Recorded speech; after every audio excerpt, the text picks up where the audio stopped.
Olá, meus amores, tudo bom? Como é que vocês estão?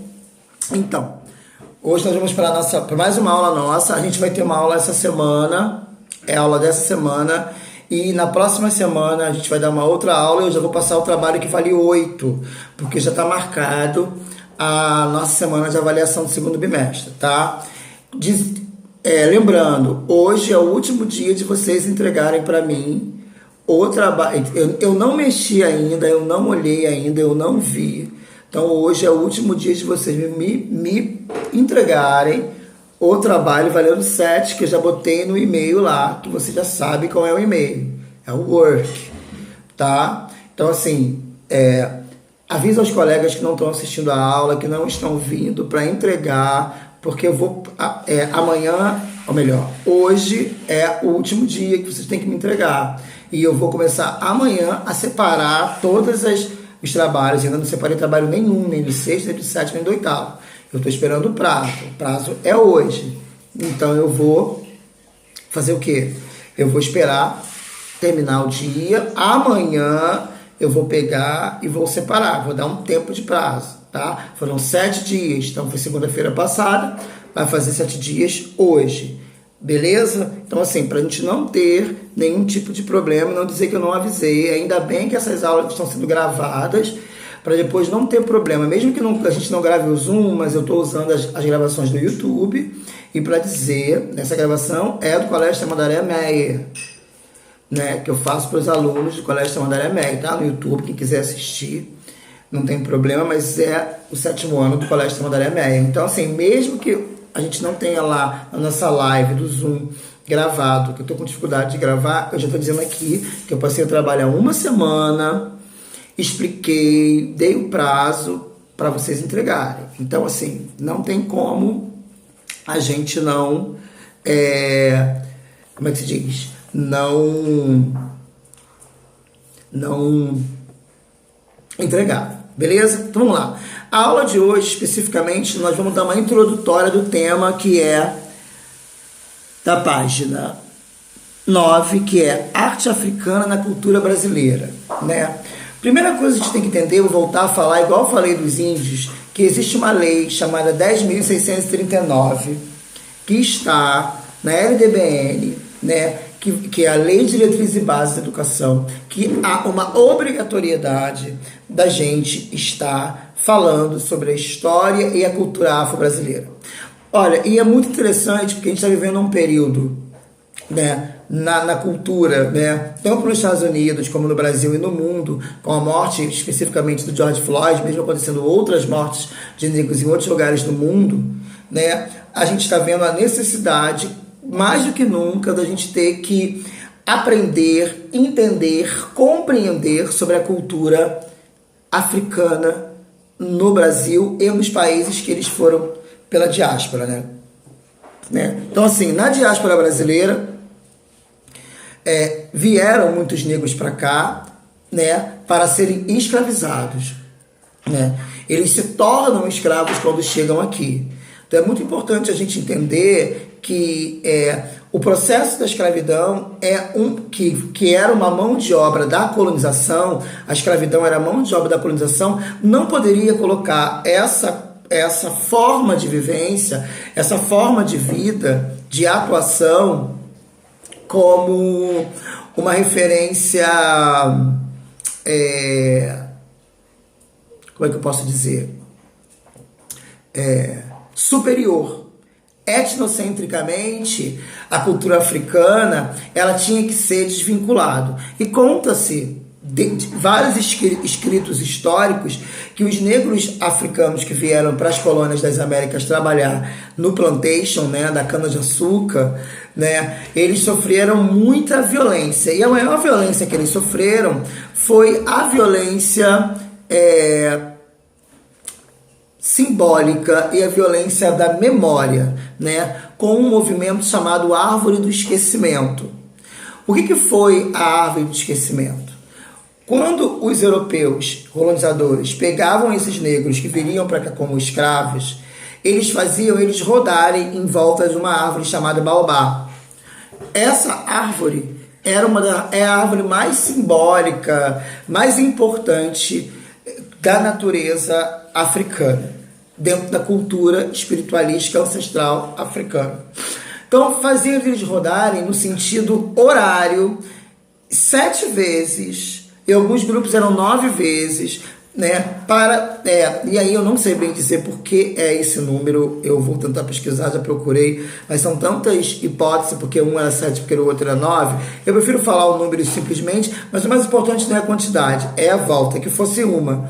O que era essa volta? Essa volta nada mais era de que eles iam dizer assim, ó, quando vocês acabarem de dar as 7 voltas, significa que vocês esqueceram a sua cultura. Gente, como que uma pessoa vai esquecer a sua cultura de mais de 20 anos numa tribo africana dando volta numa árvore? Já é uma violência mental absurda. Dizendo que, depois que lhe deram essas voltas, eles não poderiam mais falar o idioma deles. Eles tinham que aprender o idioma do colonizador. Deixa eu explicar. Aprender o idioma do colonizador sem ir para um curso, sem ir para uma escola de idiomas. Era aprender. E se você não aprendesse esse idioma, você era castigado. E isso começava dentro do navio negreiro. Mais uma violência, né? Por que violência? Porque eles entendiam que quando você tira a língua de um povo, você tira o poder desse povo se organizar sem que eles entendessem. Eles não estavam a fim de aprender a língua dos africanos. Então, o que eles queriam que os africanos desaprendessem a língua deles para aprender a língua do colonizador. Ponto. Que é a língua portuguesa que a gente estuda. Tanto a língua portuguesa como o espanhol como o inglês da Inglaterra são línguas colonizadoras. Na verdade, a gente sobrevive com línguas colonizadoras. Poxa, e aí a LDBN vai dizer por que a gente tem que estudar as línguas colonizadoras e não podemos estudar as línguas indígenas, as línguas africanas?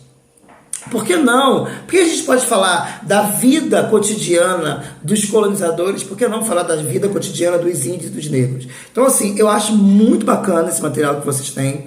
É um material incrível, porque ele traz uma proposta muito, muito boa, né? E de desmistificar essa ideia de que a cultura africana é uma cultura demonizada, inferior, né? Porque a gente tem uma mania muito grande de falar do que a gente não sabe. A gente tira sempre a impressão assim, ó, de primeira, a gente não pesquisa, a gente não lê, a gente não corre atrás, a gente não vai em fontes específicas para pensar sobre isso. Então, no nosso livro, na página 9, que é Arte Africana na Cultura Brasileira, que é arte na diáspora, né, no Brasil, qual é o objetivo desse projeto que a gente vai discutir baseado na LDBN? Ele vai dizer o seguinte: conhecer as festas e influências religiosas africanas no Brasil, conhecer a origem da arte afro-brasileira e conhecer as influências musicais africanas no Brasil. Olha que interessante. Então a gente sabe que dentro do Brasil a gente tem influências religiosas africanas, né, influências artísticas e influências musicais. Mas quando eu divido... Eu não gosto muito de dividir o artista pelo musical, porque para mim tudo é a mesma coisa, porque música, pintura, escultura, dança é arte. Mas como alguns grupos subdividem, eu não subdivido. Para mim tudo é arte, a arte ela se relaciona uma com a outra, não tem esse processo de polarização, né? de bilateralidade de culturas, elas estão juntas o tempo todo. Mas olha bem, na verdade, a gente não vai começar com o nosso livro especificamente. Eu vou ler um texto aqui para vocês, quero que vocês prestem atenção e que a gente possa estar entendendo, né? E aí, por que estudar as culturas africanas? É um texto, não estou tirando de mim, é um texto muito bacana, tá? É um texto da autora Bea, do livro Percursos da Arte, né? Esse livro aqui, Percursos da Arte, que é maravilhoso, né? Que é um texto complementar, tá, gente? do nosso texto. Eu não estou substituindo o texto da aula por esse texto. Eu estou trazendo uma complementação para a gente poder desenvolver, porque na próxima semana a gente vai usar mais o livro e vai ser a partir do livro que a gente vai fazer o próximo trabalho que vale 8. Então, por que eu estou usando o livro complementar? Para a gente dar uma introdução, trazer mais informação para o nosso trabalho. Ok? É para aumentar as nossas informações, complementando, não substituindo a apostila que a gente tem, para ficar bem claro isso, tá? Vamos lá então. Por que estudar as culturas africanas? O enorme contingente de africanos, originários de diferentes regiões e culturas, foi escravizado e trazido para o Brasil entre os séculos 16 e 20. Então, vieram negros escravizados para o Brasil desde o século XVI até o século XIX, né? 16 e 19. Esses homens e mulheres foram forçados a deixar sua família, olha a árvore de crescimento aí, sua casa e seus pertencentes do outro lado do Atlântico, lá no continente africano. No Brasil, os africanos pertencentes a um mesmo grupo eram separados uns dos outros, misturados a pessoas de etnias diversas e encaminhados a destinos variados. Olha que coisa pior, gente.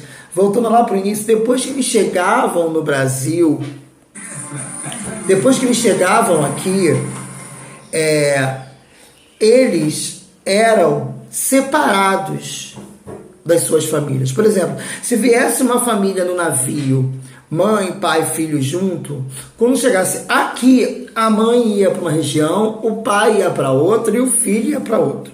Muitas das vezes já acontecia na própria África a separação das famílias dentro dos próprios navios. Uma ia para um navio, outra ia para outra, outra ia para outra. Então, acontecia de que até ia para outra América. Alguns vinham para a América do Sul, outros iam para a América do Norte. Acontecia isso, tá? Então, eles se misturavam e começou uma mistura de cultura. Então, o Brasil no Brasil não tem uma cultura africana única aqui. Porque quando elas vêm no navio negreiro, eles se unem e misturam as suas culturas.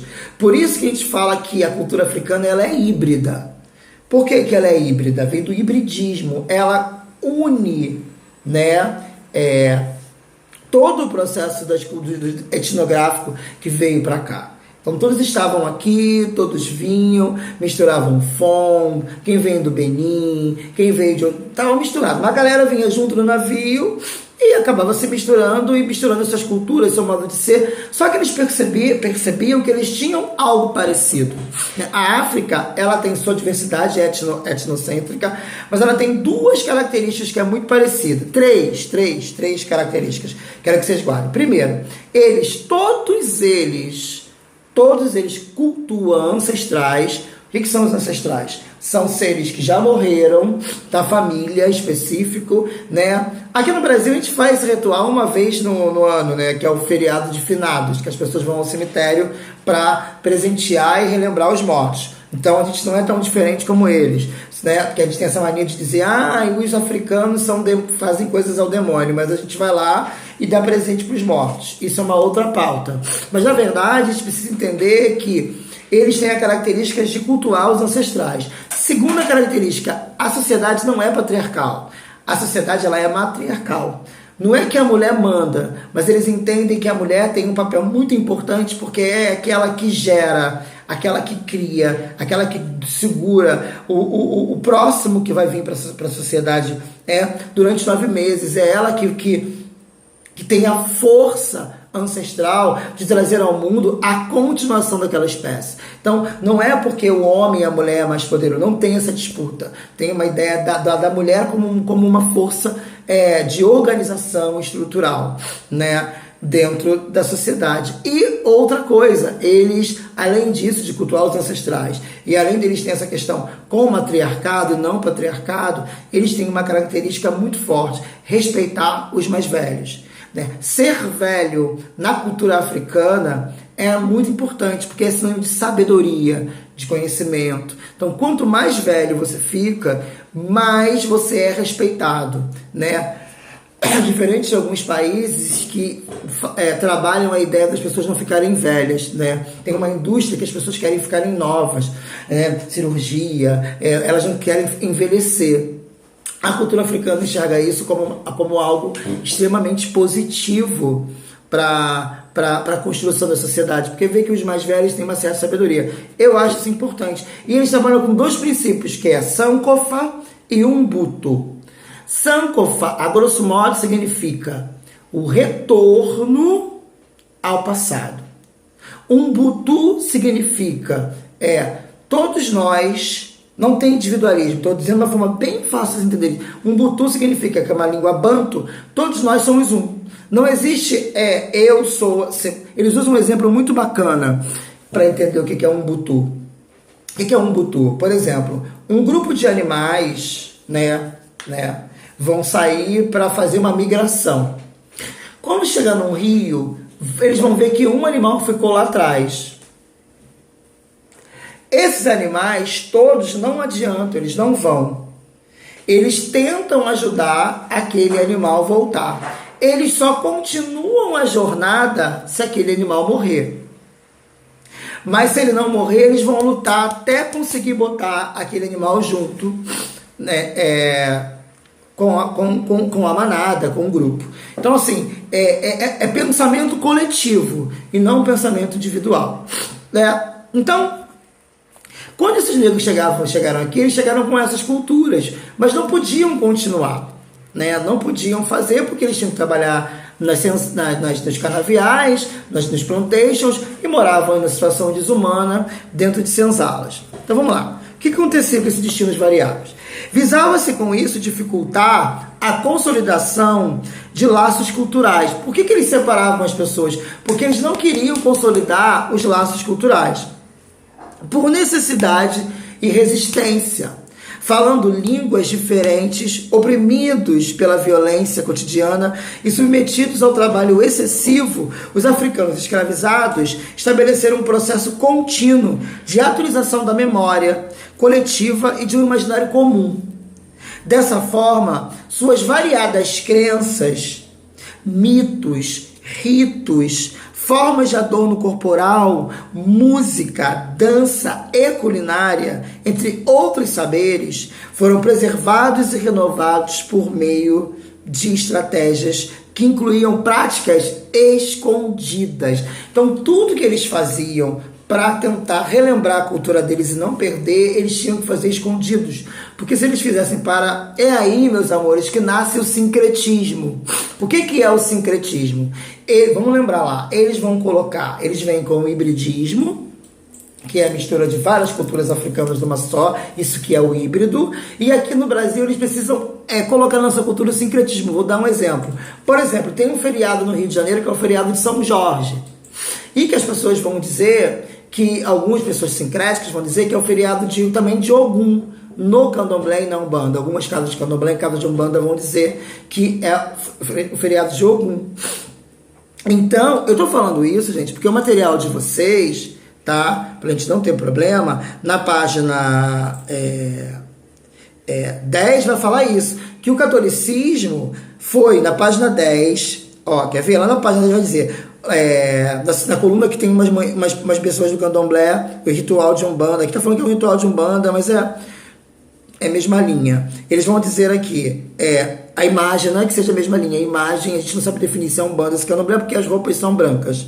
Mas já dizendo aqui, o catolicismo foi sendo incorporado e misturado aos ritos dos escravos africanos que tiveram que adaptar algumas de suas práticas religiosas para que pudessem seguir com seus cultos sem a interferência e proibição da igreja. Olha bem, obrigado. Eu falei que não ia trazer o livro, mas estou trazendo para vocês verem como é que o que eu estou falando aqui tem a ver, o que esse material está falando aqui tem a ver com o nosso material do nosso livro, tá? Nessa coluna aqui. Ele está dizendo que brilhantemente que o que é o sincretismo? O sincretismo, ele é nada mais, nada menos de que eles tinham que se esconder através dos santos católicos. Então, por isso que eles vão dizer que São Jorge é Ogum, que São Sebastião é Oxóssi, que Nossa Senhora é da Aparecida é Oxum. Eles vão pegar os santos católicos e vão dizer que são os orixás para disfarçar, para eles poderem cultuar. Então, isso é o sincretismo. O sincretismo é você se valer de uma outra cultura para você poder sobreviver à sua própria cultura, sem que seja atacado, sem que seja morto. A Igreja Católica não queria. Então, o que acontecia? Eles estavam lá, por exemplo, se uma fazenda tivesse como na sua capela, na estrutura do engenho, um santo chamado, por exemplo, São Jorge, era o santo protetor daquela fazenda. Quando eles faziam uma festa na igreja, os negros pediam para fazer a festa fora da senzala. Então eles dançavam daquele jeito deles, tocando tabaco, mas com a imagem de São Jorge no meio. Mas na verdade eles não estavam homenageando São Jorge, eles estavam homenageando a Ogum. Eles aproveitavam esse momento. Então assim, o sincretismo entra como uma forma de manutenção, de defesa, de proteção da cultura deles, que foi retirada desde a época do início que eu falei, lá da África maravilhosa.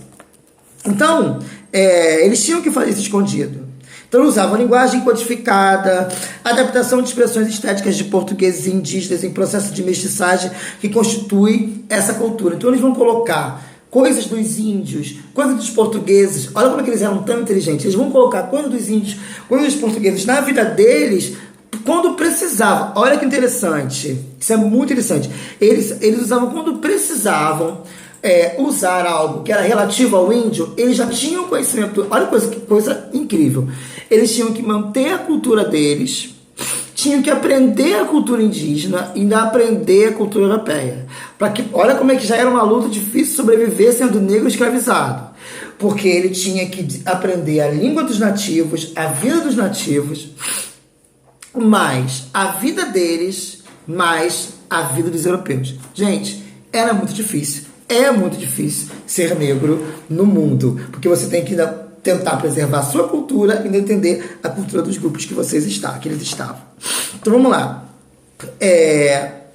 Entretanto, por serem vivas e dinâmicas, a tradição africana ela é viva e dinâmica.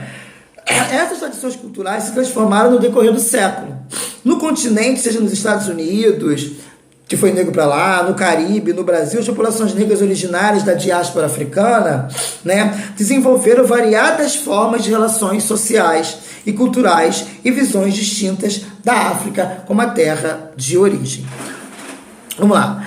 As religiões afrodescendentes e as manifestações ditas profanas, como festas e brincadeiras, têm sido no Brasil o elo mais forte com essa ancestralidade africana. Olha bem, gente, aqui no Brasil, o que faz a gente estar mais próximo da cultura africana é o candomblé. Por quê? Porque o candomblé, ele não é uma religião. As pessoas chamam de religião para entender, mas ele é uma espiritualidade, uma filosofia que tem como característica cultuar a vivência dos quilombos e das vidas tribais que eram na África pré-colonial. Por isso, tem elementos no cultos de música, de dança, de alimentação, eles usam muitas percussões dos tambores, a dança é em homenagem aos orixás, eles têm colares, eles usam búzios, surgem variadas expressões artísticas. E dentro desse culto você vai encontrar escultura, pintura, moda, alimentação, tudo dentro desse processo com o objetivo de quê? De fazer um resgate à cultura que foi retirada de lá. Tá bom? Então vamos lá. Qual é a atividade que a gente vai fazer de primeira mão para a gente poder voltar na semana que vem com o nosso livro? Mas a gente usou o nosso livro para justificar que o Hélio não está falando besteira. Vocês vão pesquisar para daqui a pouco trazer para mim o que significa Sankofa. S-A-N-K